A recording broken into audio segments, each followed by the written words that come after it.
Bismillahirrahmanirrahim. Alhamdulillah nahmaduhu wa nasta'inuhu wa nastaghfiruh wa na'udzu billahi min shururi anfusina wa min sayyiati a'malina may yahdihillahu fala mudilla lahu wa may yudlil fala hadiya lahu wa asyhadu an la ilaha illallah wahdahu la syarika lahu wa asyhadu anna Muhammadan abduhu wa rasuluh amma ba'du. Sidang jemaah, Bapak Ibu hadirin jemaah salat maghrib, semoga Allah senantiasa merahmati kita. Alhamdulillah kita bisa berkumpul kembali di majelis hadis dari kitab Adabil Mufrad tentang karakter individu seorang muslim. Dan pembahasan kita masih berkaitan tentang muamalah dengan tetangga. Kita masuk di bab yang ke-48. Babu yabda'u bil jar. Bab mendahulukan tetangga daripada keluarga sendiri. Ya, ini termasuk salah satu kebaikan, salah satu amal soleh ketika kita lebih mengedepankan tetangga, kebutuhan tetangga kita daripada kebutuhan keluarga kita sendiri. Hadis yang dibawakan oleh Imam Bukhari ada dua hadis. Hadis yang pertama hadis nomor 77. Ada Ibnu Umar radhiyallahu anhu dari Abdullah bin Umar radhiyallahu anhu berkata, kalau Rasulullah SAW dia bersabda, "Mazala Jibril yusini bil jar." Jibril selalu mewasiatkan kepadaku untuk baik kepada tetangga. Hatta dhanantu annahu sayuwarithuhu, sampai aku mengira tetanggaku akan mewarisi hartaku. Kemudian hadis yang kedua, hadis nomor 78. Beliau berkata, an Abdullah bin Amr, dari Abdullah bin Amr bin As radhiyallahu anhu, annahu tubihat lahu syatun, bahwa beliau itu pernah menyembelih unta, menyembelih kambing.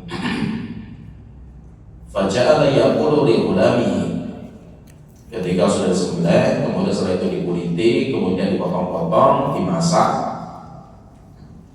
maka beliau bertanya kepada budaknya, ahdaita rijalinal yahudiyah, apakah kamu sudah memberikan hadiah daging kambing ini kepada tetangga kita yang Yahudi? Ahdaita rijalinal yahudi, apakah kamu sudah memberikan hadiah kepada tetangga Yahudi? Sami itu Rasulullah SAW yaqul, karena aku mendengar Rasulullah bersabda, mazala Jibril yusini bil jar hatta dhanantu annahu sayuwarithuhu. Jibril senantiasa mewasiatkan aku untuk berbuat baik pada tetangga, sampai aku mengira bahwa tetanggaku akan mewarisi hartaku. Ini hadis yang dibawakan Imam Bukhari. Intinya hadis ini menunjukkan kepada kita bahwa di antara karakter seorang muslim ketika mereka memuliakan tetangganya, bahkan terkadang mereka mendahulukan kebutuhan tetangga melebihi kebutuhan pribadinya, sehingga tetangganya didahulukan daripada keluarganya sendiri. Bahkan dalam hadis ini, bahkan walaupun tetangganya itu orang kafir, tetangganya orang kafir, terus bagaimana kalau kita itu memiliki tetangga yang beraneka ragam, tetangga yang bermacam-macam? Maka nanti dalam agama kita tetangga dibagi menjadi 3. Jadi tetangga itu nanti ada 3 macam.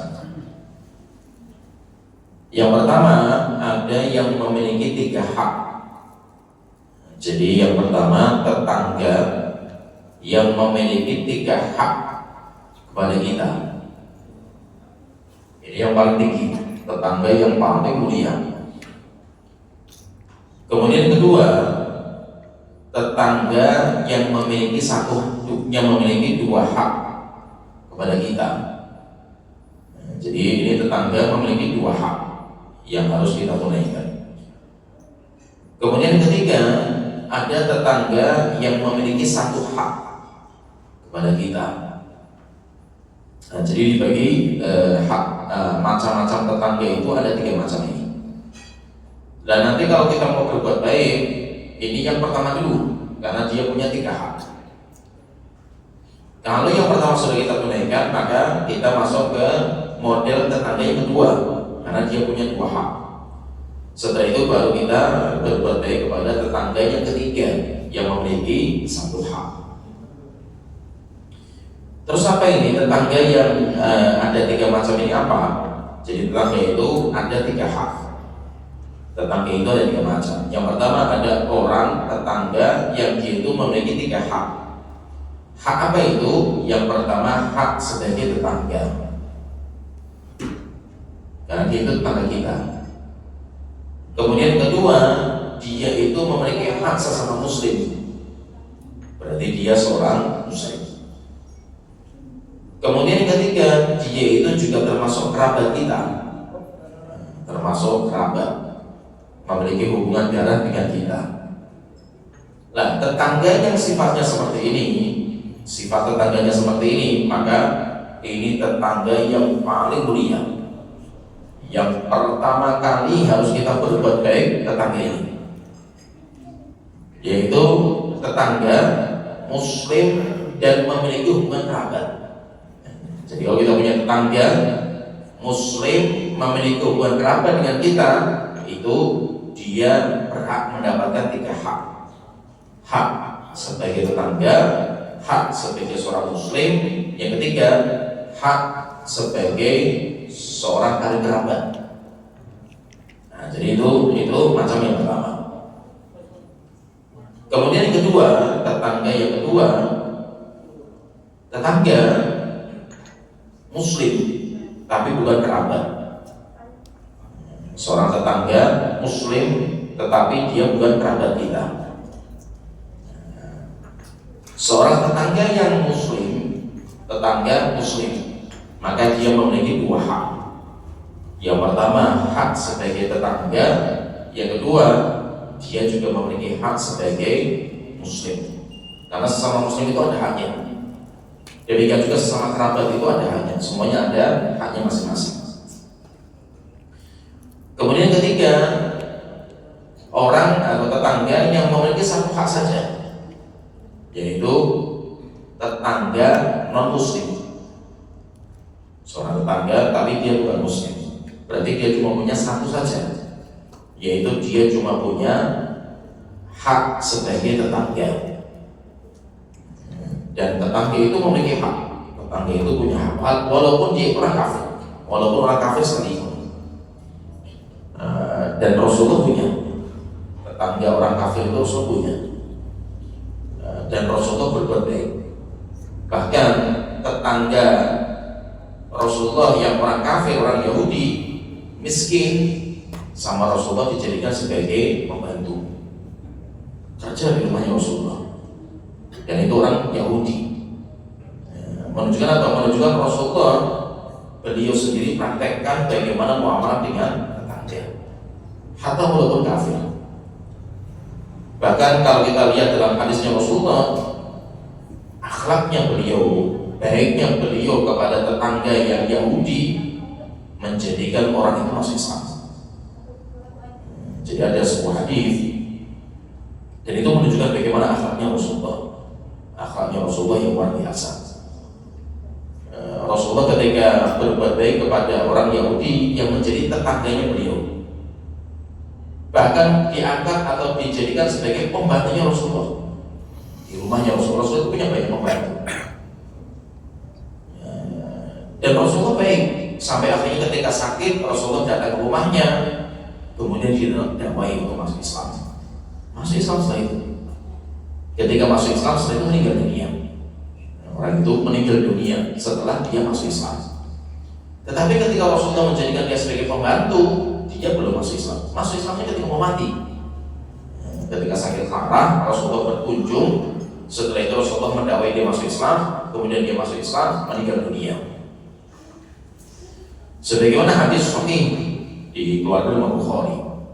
Hadis dari Anas bin Malik radhiyallahu anhu, beliau berkata, "Kana ghulamun yahudiyyun yakhdumun Nabiy sallallahu alaihi wasallam."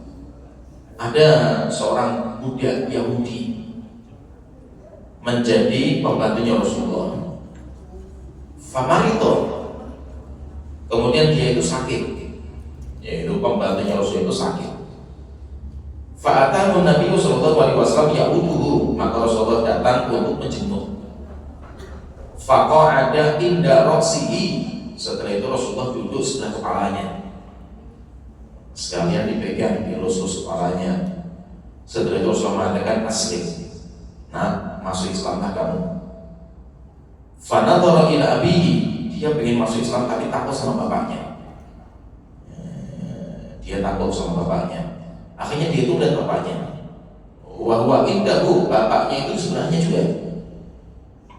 Akhirnya bapaknya itu mengatakan kepada putranya, tahu bapaknya itu kalau putranya pengen masuk Islam. Akhirnya bapaknya mengatakan, "Apik Abul Qasim. Nah, kalau kamu mau silahkan ikuti Muhammad kalau mau." Fa'aslam. Akhirnya pembantu ini masuk Islam. Masuk Islam, kemudian saya itu tinggal dunia, yaitu meninggal dalam kondisi dia sudah syahadat.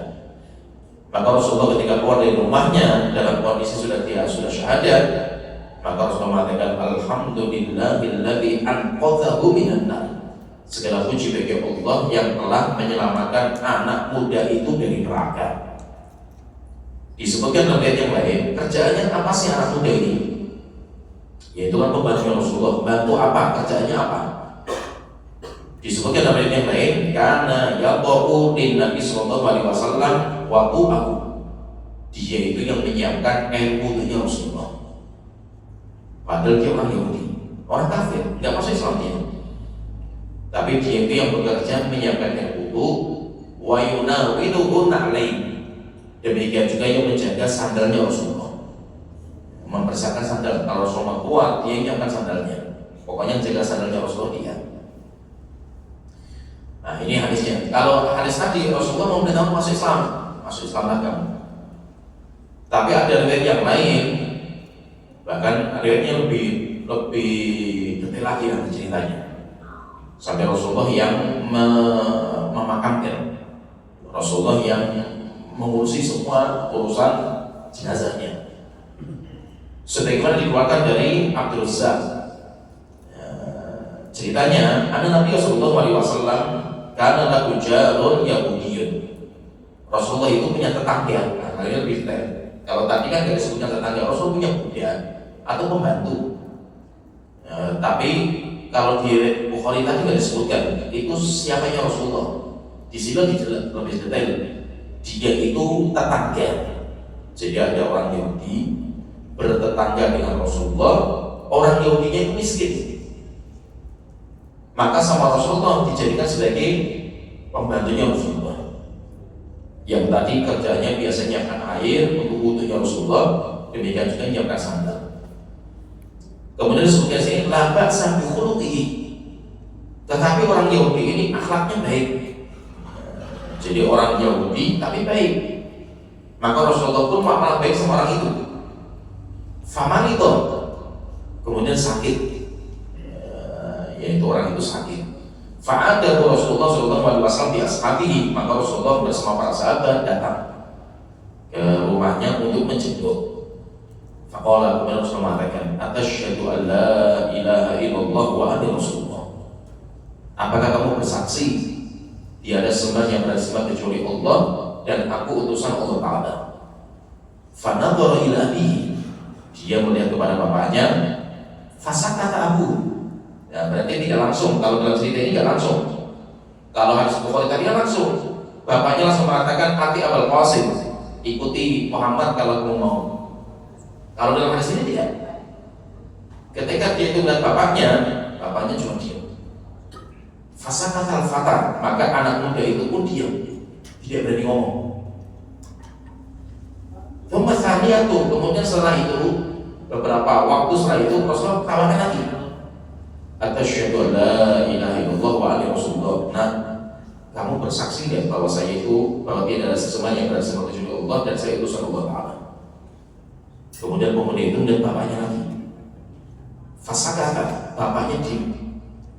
Akhirnya anak muda itu diam juga, tidak berani. Kemudian setelah itu beberapa waktu lagi Rasulullah tawarkan lagi. Asyhadu an la ilaha illallah wa anna rasulullah. Nah, kamu bersaksi ya bahwa dia ada sesembahan yang berasal dari Allah dan aku utusan Allah Taala.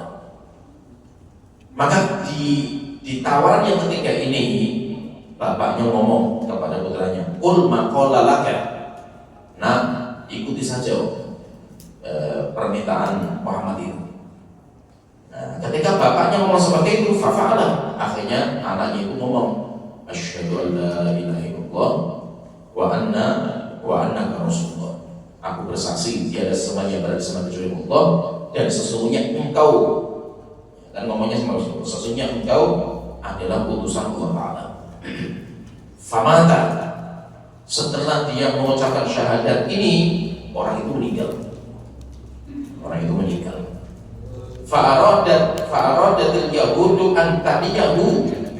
Ketika orang ini meninggal, orang-orang Yahudi ingin memakamkan dengan prosesi Yahudi. Jadi pengen dimakamkan sesuai dengan agama Yahudi. Maka Rasulullah SAW bersabda, "Nahnu aula bihi minkum." Kami lebih layak mengurusi jenazahnya orang ini daripada kalian. Kenapa? Karena dia sudah menjadi golongan kami. Dia sudah syahadat, dia sudah masuk agama kami. Akhirnya Rasulullah yang langsung menangani. Faqassalahu Nabi sallallahu alaihi wasallam. Rasulullah sendiri yang memandikan jenazahnya. Wa kafanahu, dan Rasulullah yang memakaikan kain kafan. Wa hannatahu, dan Rasulullah yang memberikan minyak wangi. Wa shalla alaihi, dan Rasulullah yang mensolatkan kepada jenazahnya. Ini kalau cerita ini yang dikeluarkan oleh Imam Abdul Razzaq itu lebih lengkap. Ceritanya lebih lengkap. Kalau dalam hadis yang lain juga, ini ceritanya nanti saya cerita kalau lengkap masih tergambar dengan banyaknya riwayat, itu nanti akan tergambar lebih detail. Karena memang terkadang kita itu kalau ingin mendapatkan cerita lengkap, apalagi ceritanya Rasulullah, itu ya ada satu hadis yang cerita lebih detail itu terlalu jarang. Tetapi ketika dikumpulkan ceritanya, itu nanti akan mendapatkan cerita yang lebih detail.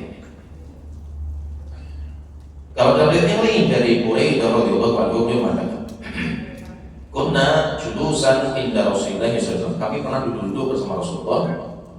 Faqala, oleh saya itu beliau berkata, "Idhabu bina na'udu jaron al-Yahudiyah."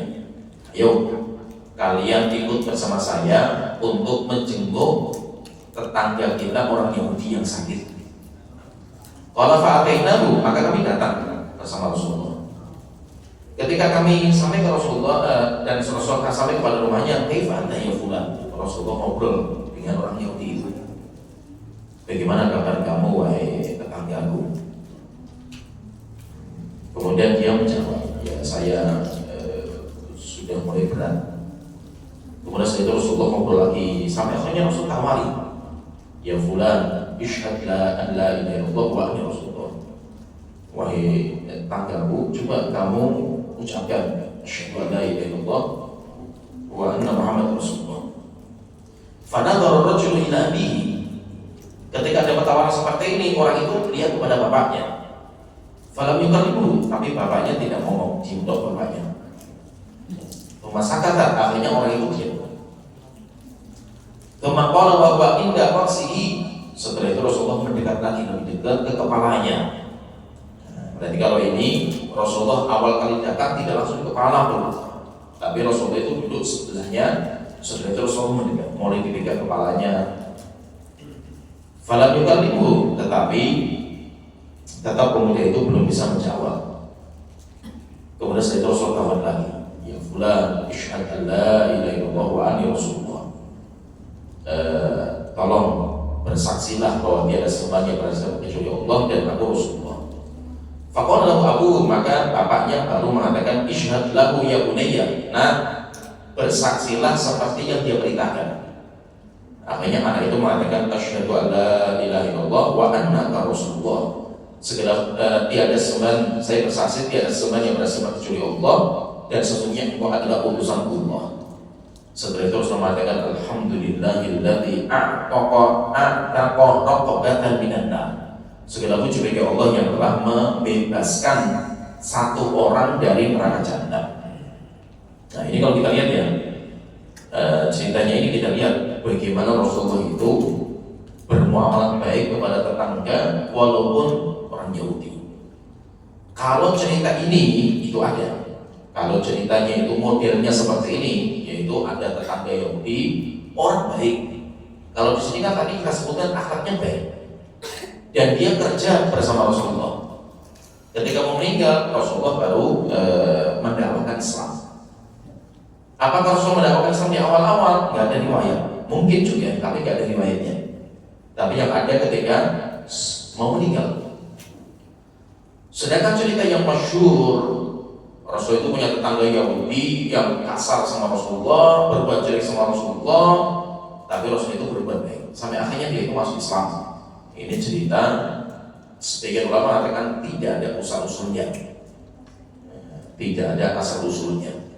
Demikian juga cerita yang masyhur, ada orang Yahudi pengemis yang biasa mencaci maki Rasulullah, tapi setiap hari ada orang yang menanggung nafkahnya.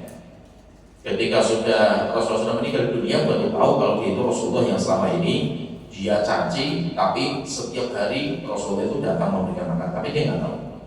Itu masyhur juga ceritanya, tapi tidak ada asal usulnya. Hadis yang ada itu ini bahwa Rasulullah memiliki tetangga orang Yahudi, orangnya baik dan menjadi pembantu Rasulullah. Ketika sakit Rasulullah menjenguk dan Rasulullah menawari dakwah Islam. Nah, ini menunjukkan kepada kita bahwa kita itu kalau punya tetangga, hatta walaupun kafir tetangga itu, apalagi muslimnya itu mungkin ahlul bidah lah ya, atau muslimnya itu nggak sealiran dengan kita, nggak ngaji seperti kita, dia itu punya Tuhan lebih tinggi daripada orang kafir. Kalau Rasulullah sama orang kafir saja yang menjadi tetangganya beliau, Rasulullah saja itu bisa berbuat baik. Sampai akhirnya takjub orang kafirnya itu, sampai akhirnya masuk Islam. Kenapa kita ini yang sudah ngaji, yang katanya kita itu memegang sunnahnya Rasulullah, tetapi kita sama tetangga muslim saja tidak bisa berbuat baik? Dengan dalil apa? Dia kan orang ahlul bidah, dia kan nggak salafi dia kan itu. Dan itu yang sering terjadi seperti itu. Sering sekali terjadi seperti itu. Kenceng lah bahasa itu. Kenceng kadang sakit-sakit gitu. Nah, sedangkan orang-orang yang berjuang untuk membaur dengan masyarakat, malah dicaci maki. Nanti akhirnya dijuluki dengan julukan yang tidak layak. Jadi kita itu sebagai seorang yang mengaku sebagai pengikut sunnahnya Rasulullah, hendaknya kita itu yang berhak untuk menampilkan itu. Oleh itu Muawiyah bin Abi Sufyan itu pernah mengatakan nasihat beliau itu. Jadi beliau itu haji karena beliau pemimpin, beliau itu raja. Setelah itu beliau itu khutbah di atas mimbar di Masjid Nabawi. Setelah itu beliau itu membawakan sebuah riwayat tentang perpecahan kaum muslimin. Rasulullah bersabda di tempat ini, di atas mimbar ini Rasulullah bersabda bahwa orang Yahudi terpecah menjadi 71 golongan, orang Nasrani terpecah menjadi 2 golongan, orang Islam terpecah menjadi 73 golongan. Kemudian setelah itu Rasulullah setelah itu bersabda semuanya dikenakan cuma 1 golongan. Kemudian setelah itu beliau mengatakan, wahai orang-orang Arab, beliau mengatakan ya ma'syarul Arab, wahai orang-orang Arab, illam taqumu bima jaa bihi nabiyyukum, jika kalian saja yang orang Arab tidak menjalankan sunnahnya Rasulullah, terus siapa lagi menjalankan? Apa kalian itu berharap orang-orang bukan Arab yang menjalankan? Nah, demikian juga kita katakan wahai orang-orang yang haji, Jika kalian saja nggak menjalankan sunnahnya Rasulullah seperti ini, akhlak yang baik seperti ini, terus siapa yang mau menjalankan? Siapa yang menjalankan sunnah ini kan? Nah, jadi kita itu kalau bisa, kita sebagai orang yang ngaji, kita juga berjuang mengikuti sunnahnya Rasulullah, hendaknya kita itu lebih bisa mengamalkan sunnahnya Rasulullah seperti ini. Yaitu apa? Berbuat baik kepada tetangga walaupun orang kafir sekalipun. Apalagi orang muslim, masih muslim kan itu. Apalagi masih muslim walaupun bukan sadar sama kita. Maka itu jangan disebutkan, muamalah sama orang itu jangan disebutkan. Jika kita itu muamalah patokannya cuma sunnah dan selain sunnah, semua orang akan menjadi musuh kita semua, sempit hati kita dalam urusan muamalah ya. Tetapi kalau kita itu luaskan muamalah kita, semua orang selama dia itu tetangga kita, ya dia itu tetangga kita. Maka misalnya hati kita itu lapang. Hati kita itu lapang. Nah, jadi terkadang perlu kita ya ikis segi tentang sakot keras, eksklusif. Kenapa? Karena biasanya orang-orang masih semangat sunnah, karakter seperti itu muncul. Karakter seperti itu muncul. Akhirnya dia tidak mau salam kecuali kepada jamaahnya sendiri, dia tidak mau ngobrol kecuali dengan jamaahnya sendiri, tidak mau sholat kecuali di tempat jamaahnya sendiri. Akhirnya mau tidak mau bergaul dengan masyarakat. Dan itu yang terjadi di kita. Biasanya siapa seperti itu? Orang-orang yang baru ngaji. Orang-orang yang baru ngaji. Bahkan di antara tanda-tanda hari kiamat, Rasulullah mengatakan di antara tanda hari kiamat, Rasulullah tidak terjadi hari kiamat kecuali ucapan salam cuma disampaikan sama yang dikenal saja. Jadi kita itu nanti akan menjadi orang yang pelik untuk ucapan salam. Benar sekali mengucapkan salam, sehingga salam itu hanya diberikan kepada teman sealiran saja. Kalau yang bukan sealiran, ya dia bukan sunnah, dia lebih biar kan gitu. Akhirnya apa? Akhirnya kita tidak mau bergaul, tidak mau mengucapkan salam, tidak mau memenuhi hak sesama muslim. Kan hak sesama muslim itu banyak sekali. Hak sesama muslim itu banyak. Jadi ada namanya hak tetangga, ada namanya hak sesama muslim, ada namanya hak karib kerabat. Dan itu nanti beda-beda. Hak sesama muslim itu apa? Kalau dia muslimnya sakit harus kita kunjungi. Walaupun dia bukan Islamnya itu bukan Islamnya seperti kita. Sesama muslim, dia bersyahadat, sholatnya seperti kita, kemudian juga kiblatnya kepada kita, dia itu orang muslim. Coba Rasul itu ya dalam membuat standarisasi Islam itu mudah sekali. Nggak seribet kita gitu. Rasul itu menjadikan standar muslim itu gampang. Rasul mengatakan man sholat karena siapa yang sholat seperti kita 5 kali sehari semalam sholat wajib. Wastaqbala qiblatana, dan dia sholatnya menghadap kiblat kita, yaitu menghadap Ka'bah. Wa akala dhabihatana, dan dia makan sesudah kita. Fa innahu muslim. Rasul mengatakan dia itu muslim. Walaupun mungkin gak jenggotan gitu, walaupun mungkin perempuannya gak berjilbab, standarnya kan mudah sekali kan. Orang sholat 5 waktu, hadapnya kiblat, makan sebelah kita. Fa innahu muslim, dia itu orang muslim. Lahu dhimmatullah alaihi. Apa kata Rasulullah? Dia mendapat jaminan suaka keamanan dari Allah. Dia itu dapat suaka keamanan, dia itu orang muslim. Fala takhfirullah fi dhimmati. Jangan sekali-kali kalian merobek jaminan keamanan dari Allah Ta'ala. Coba kalau kita kan simpel kan itu. Standar orang muslim yang dia itu dapat jaminan dari Allah Ta'ala apa? Standarnya cuma 3 kalau dalam hadis ini. Sholat seperti kita, menghadap kiblatnya kita, demikian juga makan sedang kita. Kita sih, dia orang muslim. Sehingga ketika dua orang muslim, maka hak sesama muslim berjalan. Jika kita tidak menunaikan, dosa. Dolim kita kepada sesama muslim. Di antara haknya itu apa? Contohnya, kalau dia ucapkan salam sama kita. Kan hak sesama muslim itu kan wa idza huyitum bitahiyyatin fahayyu bi ahsana minha aw rudduha. Apa di antara hak sesama muslim itu kan ada 10. Di antaranya menjawab salam. Itu hak. Kalau ada orang ucapkan salam pada kita harus wajib kita jawab. Sedangkan kalau kita memulai salam hukumnya sunnah. Tetapi kalau menjawab salam hukumnya wajib. Dan jawaban salam itu Rasulullah berfirman, jika ada orang mengucapkan salam kepada kalian, jawab yang lebih baik. Faruddu bi asalamiha aw rudduha, fahidu bi asalamiha aw rudduha. Atau kalau tidak bisa yang lebih baik, jawabannya sama. Misalkan ini ada orang datang kepada kita, Assalamualaikum Pak Haji. Waalaikumsalam warahmatullah. Tambahin Waalaikumsalam warahmatullah, karena dia doanya cuma satu. Orang itu mengatakan Assalamualaikum, semoga keselamatan tercurah kepada kalian. Maka kita katakan Waalaikumsalam, semoga keselamatan juga tercurah kepada kalian. Warahmatullah, dan rahmat Allah. Tambahin dua. Jadi dia doakan kita satu, kita jawab dua. Lah kalau dia itu mendoakan tiga, Assalamualaikum warahmatullah, dua, Assalamualaikum warahmatullah, maka kita jawabannya tiga, Waalaikumsalam warahmatullah wabarakatuh. Kita doakan barokah. Jadi selamatan, rahmat dan barokah. Lah kalau dia doanya lengkap, Assalamualaikum warahmatullahi wabarakatuh, lengkap. Maka dalam sebuah riwayat itu ditambahi 4, kita mendoakan Waalaikumsalam warahmatullahi wabarakatuh wa maghfiratuh. Dan jawaban lagi wa maghfiratuh, pengampunan dosa. Sehingga apa? Sehingga selama dia muslim ya, dia muslim, apalagi bawa peci kan gitu.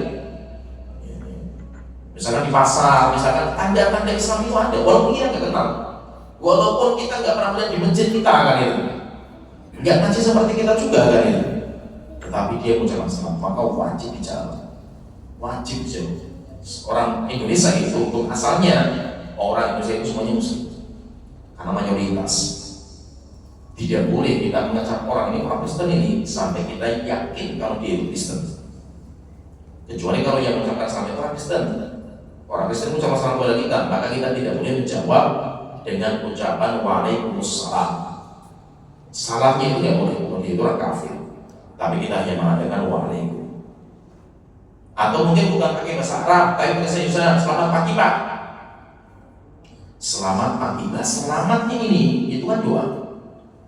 Jadi kalau bahasa Arab itu namanya Assalamualaikum, bahasa kita namanya selamat pagi, selamat sore, selamat siang, selamat malam. Itu kalau di bahasa Indonesia. Jadi selamat pagi itu juga doa kayak Assalamualaikum, cuma bahasanya bukan pakai bahasa Arab. Nah, kalau ada orang kita tahu sekali dia itu kafir mengucapkan selamat pagi, maka kita tidak boleh kalimat selamat itu mengutarakan. Maka kita katakan pagi juga. Pagi juga, tapi tidak boleh mengatakan selamat pagi juga. Nah, kalimat selamat ya boleh. Nah, orang Yahudi ketika ketemu sama Rasulullah, orang Yahudi mengatakan Assalamualaikum ya Rasulullah, Assalamualaikum Muhammad. Maka Rasulullah mengatakan Waalaikum. Jadi Rasulullah menjawab seperti ini, ya. Jadi jawabannya seperti ini. Tapi tidak boleh mengatakan Waalaikumsalam, karena Waalaikumsalam itu terkhusus hanya kepada sesama muslim. Maksudnya di sini nanti di antara tanda-tanda hari kiamat, orang itu paling kedip dengan salam. Kalau kita lihat di prakteknya sahabat Abdullah bin Umar, pernah Abdullah bin Umar itu ke pasar, datang ke ini, Assalamualaikum. Dia jawab lagi, Assalamualaikum, Assalamualaikum, terus dari pintu pasar keliling, balik lagi, pulang setelah itu. Budaknya sampai bingung, Abdullah bin Umar, kita pergi ke pasar, keliling-keliling, nggak ada yang dibeli, nggak ada juga yang ditawar, nggak ada tanya apa-apa kan gitu. Nah, terus kita ngapain ke pasar kan gitu? Maka beliau mengatakan, saya hanya ingin menyebarkan salam. Saya hanya ingin menyebarkan salam. Kenapa? Pasar itu banyak orang, sehingga saya ingin menyebarkan salam. Kenapa? Karena di antara cara kita itu masuk surga, Rasulullah itu mengatakan, afsus salam bainakum, sebarkan salam di antara kalian. Itu kan cara kita itu mudah untuk masuk ke dalam gerbang surga. Itu kalau kita lihat anjurannya seperti itu. Tapi nanti prakteknya hatta di kita sendiri yang sudah ngaji sekalipun, pelit luar biasa terhadap salam. Bahkan sama jenggotan saja salam itu gak dijawab. Padahal sama-sama jenggotan loh ya. Sama-sama cadaran saja salam gak dijawab. Sesama cadaran saja, gara-gara ngajinya beda ustadznya, tempatnya beda, itu pun nggak dijawab sebabnya. Apalagi sesama nggak cadaran, nggak jenggotan. Dan itu nyata, itu terjadi di mana-mana. Berbeda dengan kita mungkin di awal-awal dulu ya, masa itu di era-era dulu, kita itu lihat orang-orang yang berjenggot, lihat orang tanda-tanda sunnah, senang gitu itu, senang sekali gitu. Sekarang tidak. Ini ada orang jenggotan kadang ini kok nggak ngaji sama kita, ini larang apa ini kan gitu. Ini ngaji sama ustaz siapa ini kan gitu. Akhirnya apa? Untuk jawab salah nanti dulu sampai saya tahu ini ngajinya sama ustaz siapa kan. Dan itu terjadi. Akhirnya malah kita yang mendakwahkan sebagai pengamal sunnah, kita pertama kali yang meninggalkan sunnah. Itu sunnah apa? Sunnah untuk berbuat baik kepada manusia. Atau walaupun orang kafir sekalipun, kalau itu tetangga kita berbuat kepada dia. Ini kelihatan? Belum? Ya jam 10 menit. Ya, jadi seperti itu ininya.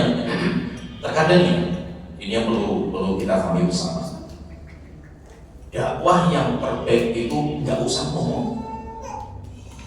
Dan itu yang dijalankan sama Rasulullah. Tidak semua dakwahnya Rasul itu Rasul nasihat orang, ngomongin orang, tentang sampaikan kebenaran. Itu memang di antara cara dakwahnya Rasulullah. Tapi kalau kita melihat strategi dakwahnya Rasulullah, terkadang dakwahnya Rasulullah itu bukan dengan itu, tapi dengan akhlak yang baik. Rasulullah itu banyak memberikan kebaikan sama orang, demikian juga memaafkan. Itu dakwahnya Rasulullah. Tapi rupanya dengan akhlak yang mulia membuka dakwahnya Rasulullah. Rasulullah nggak ngomong gitu, Rasulullah nggak ngomong, tapi dengan Rasul itu baik sama orang, masuk Islam dia. Kalau kita kan nggak pengennya kan orang itu masuk Islam dan kita ceramai, dalil, bawa ayat, bawa hadis. Orang sama yang kamu rasa belum percaya kan ya. Sehingga terkadang orang itu nggak butuh ilmu yang disampaikan kepada mereka. Mereka itu nggak butuh itu. Mereka itu terkadang yang mereka butuhkan itu akhlak yang baik dari orangnya. Ya, sehingga terkadang nggak usah kita ngomong. Itu terkadang kita itu sudah membuat orang itu terpesona dengan Islam. Tapi ada yang cerita, ada seorang orang Jepang. Suatu ketika dia itu pergi ke Mesir, masuk Islam itu gara-gara timun. Dia cerita itu masuk Islam itu gara-gara timun. Yaitu apa? Ketika bulan Ramadan, kemudian dia itu pergi ke hotel, penjaga hotelnya yaitu satpam yang tukang bersih-bersih hotel akan dibuka puasa makan timun. Datang dia ditawari, ini Pak timun Pak timun. Apa kata dia? Masya Allah, agama Islam kok mengajarkan orang itu untuk berbagi gitu. Ini orang miskin cuma punya makan timun untuk dirinya saja, datang orang dikasihkan gitu. Kita di Jepang nggak ada orang seperti itu. Kita di Jepang modelnya ya sendiri-sendiri kan itu, egois masing-masing kan itu. Akhirnya terpesona dengan Islam. Masuk Islam itu gara-gara apa? Akhirnya ketika dia ditanya, kamu itu masuk Islam dari mana sebenarnya? Dari timun. Cuma timun tok gitu. Yang membuat saya masuk Islam itu gara-gara timun gitu. Kenapa? Karena ada orang yang mau berbagi dengan saya dan orang itu nggak kenal saya gitu. Bahkan saya lihat dia itu orang miskin, dia makanannya cuma timun gitu. Tapi dia itu mau berbagi dan saya terpesona dengan hebatnya orang ini. Apa yang membuat dia itu sampai bisa berbagi seperti itu? Ya rupanya agamanya. Sekarang dia masuk Islam. Nah, jadi intinya terkadang orang itu masuk Islam bukan karena nasihat, dakwah, dalil, kebenaran. Terkadang itu tidak dibutuhkan. Tapi yang dibutuhkan itu adalah akhlak dan kebaikan kita. Ya tadi.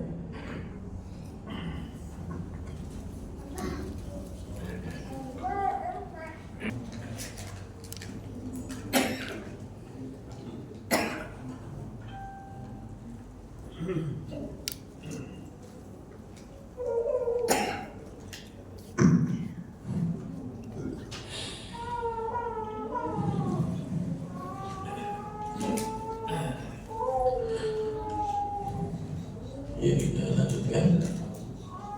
Jadi tetangga ini, tetangga kita bermacam-macam.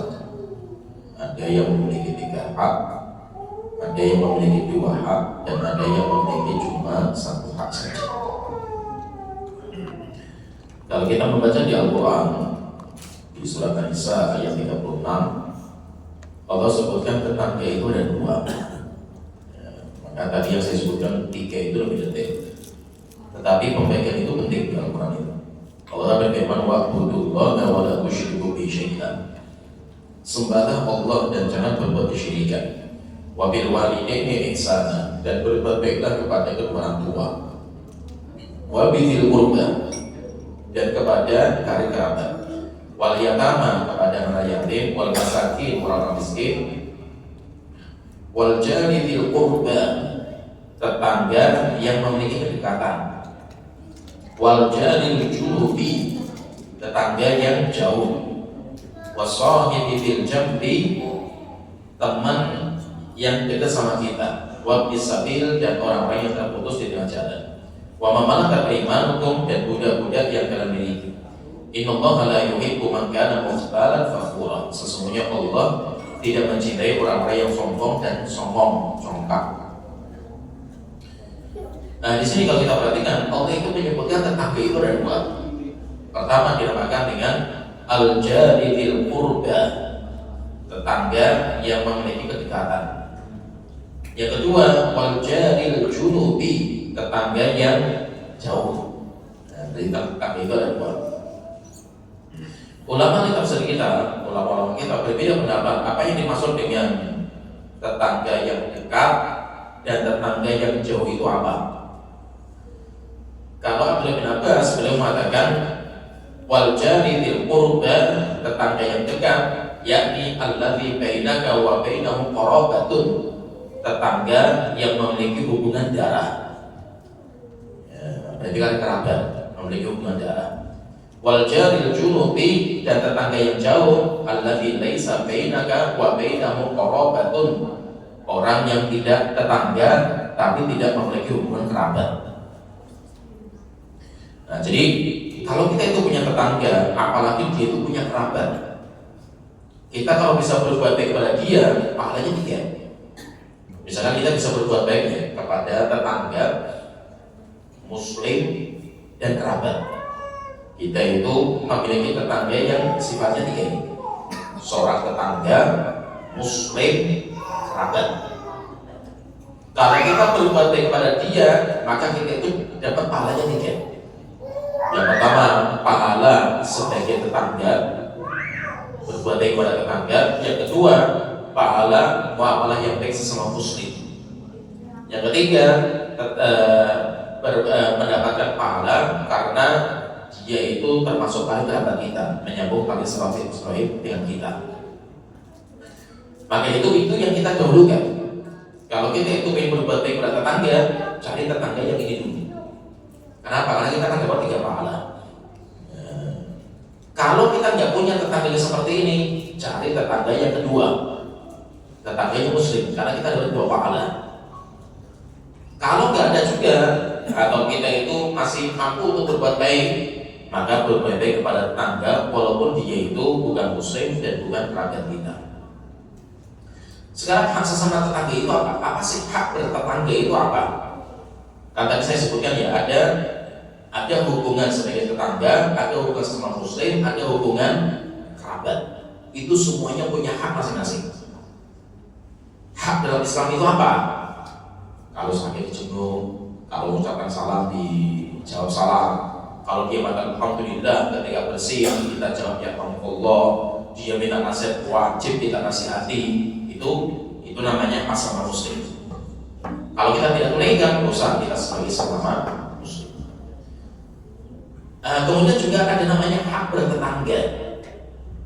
Kalau kita itu memiliki tetangga, apa sih yang kalau kita jalankan itu apa? Hak bertetangga itu apa? Para ulama menyebutkan hak bertetangga itu, yang pertama al-ihsan. Yang pertama itu berbuat baik. Nah, ihsan ini nanti cakupannya banyak sekali. Kembalinya budaya. Standarnya apa? Yang penting kita itu berbuat baik pada tetangga. Cuma caranya seperti apa berbuat baik? Caranya itu kembalikan kepada budaya masing-masing. Rasulullah praktekkan bagaimana beliau itu menganjurkan berbuat baik pada tetangga. Contohnya, kalau kita punya makanan, kasih kepada tetangga makanan. Rasulullah seperti itu kepada tetangga yang ngasih makanan. Jadi seperti demikian juga yang lainnya, berbuat baik ininya itu. Ya, ini yang pertama. Kayak kita itu berbuat baik sama orang tua lah, ya. Namanya bakti kalau sama orang tua. Tapi ini juga kepada tetangga. Berbuat baik itu kan bisa kepada orang tua, kepada siapa saja. Kemudian kedua, kaful adza. Kalau kita itu ingin menjalankan hak pada tetangga itu, kita tidak boleh saling mengganggu. Jadi itu hak tetangga, tidak boleh saling mengganggu. Baik mengganggu itu dengan lisan, atau mengganggu itu dengan perbuatan, atau dengan isyarat, semuanya tidak boleh. Ada seseorang datang ke Rasulullah, seorang perempuan, tanya, ya Rasulullah, saya itu punya tetangga, rajin sholat, rajin puasa, tapi dia itu kalau sama tetangga itu nggak baik ya Rasulullah. Kalau sama dia itu di neraka. Nah, hanya orang yang tanya lagi, ya Rasulullah, saya punya tetangga yang lain, orangnya ibadahnya biasa, sholatnya biasa, ini biasa, tapi dia kalau sama tetangganya, masya Allah baik sekali ya Rasulullah, nggak pernah mengganggu. Maka Rasulullah mengatakan dia di surga. Nah, itu dalam hadis yang Rasulullah mengatakan, wallahi, demi Allah nggak beriman, demi Allah nggak beriman, demi Allah nggak beriman. Akhirnya orang yang para sahabat tanya, siapa itu ya Rasulullah? Sampai kau mengulang 3 kali. Rasulullah mengatakan, seseorang di mana dia hidup bertetangga, tetapi tetangganya nggak ada yang merasa aman. Dari tutur katanya, dari sikapnya, orang ini nggak akan masuk surga. Jadi yang kedua, kita itu kalau mau bertetangga yang baik itu, jangan mengganggu tetangga. Biarkan tetangga kita itu aman dengan diri kita. Kalau tetangga itu saling memberikan keamanan, itu merupakan nikmat yang sangat mahal. Nah, itu kan ada nikmat yang luar biasa mahalnya. Dan nikmat itu tidak bisa diuangkan. Jadi ada nikmat yang tidak bisa diuangkan.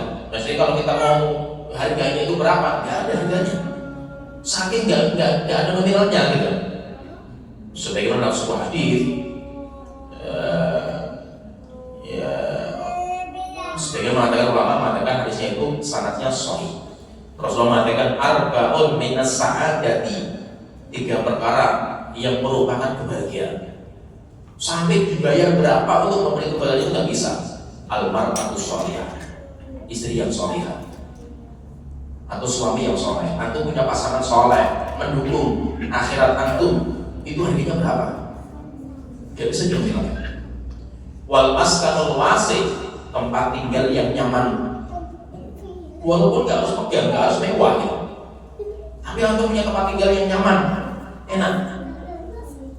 Kemudian ketiga, wal jarus saleh, antum punya tetangga yang baik, tetangga yang saling menjaga. Itu luar biasa harganya.